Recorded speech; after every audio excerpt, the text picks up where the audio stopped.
On the day the Protector General returned to the capital, he saw a group of people carrying a black coffin, so he ordered his attendant to go forward and find out which family was holding the funeral. At that moment, the servant carrying the coffin felt that the coffin seemed to be getting heavier and heavier. Suddenly, a bloody hand lifted the coffin lid and stretched out. The funeral procession was so scared that they scattered in all directions. Then the coffin lid was thrown to the ground by a strong force. The general's horse was so frightened that it kept circling in place. A woman covered in blood crawled out of the coffin. The strangest thing was that her eyes were not the usual black color. Then she moved her stiff neck a few times, looked around at the surrounding environment curiously, and finally breathed in the fresh air greedily. The woman's strange actions scared the man who came to check quite a lot. The woman didn't care at all how terrifying she looked at the moment. She squatted down and felt the inner layer of the coffin lid. It was covered with deep claw marks, from these marks. One could imagine how desperate the person had been at that time. It turned out that the woman in the coffin was a woman who had been buried alive. She was originally the eldest daughter of the Chiao family, where her father served as the Minister of Rights. She had not been loved by her father since she was a child. The only person who treated her well was her younger brother at home. But her younger brother was in poor health and coughed non-stop all year round. So the woman went to the temple to pray for her younger brother. She hoped that her brother would recover and pass the imperial examination to become the top scholar.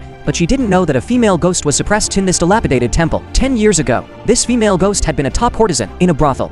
She was betrayed by a scholar and died an unfortunate death. Later, she was sealed in this broken temple. I Dao's priest Tan could not be reincarnated. Because of her strong resentment, no one dared to come to this broken temple. She had been lonely in this broken temple for 10 years. Now, with the arrival of this woman, there was finally a trace of human vitality here. She originally planned to play a trick on this human, but it turned out that this girl seemed to be more pitiful than her. She was already so old but didn't even have a name. The female ghost named her Alian. Alian, the girl who had gotten a name, was very happy. She called the female ghost sister again and again. Since then, they became close sisters who could talk about everything. The female ghost, who had been lonely for 10 years, finally had someone to accompany her.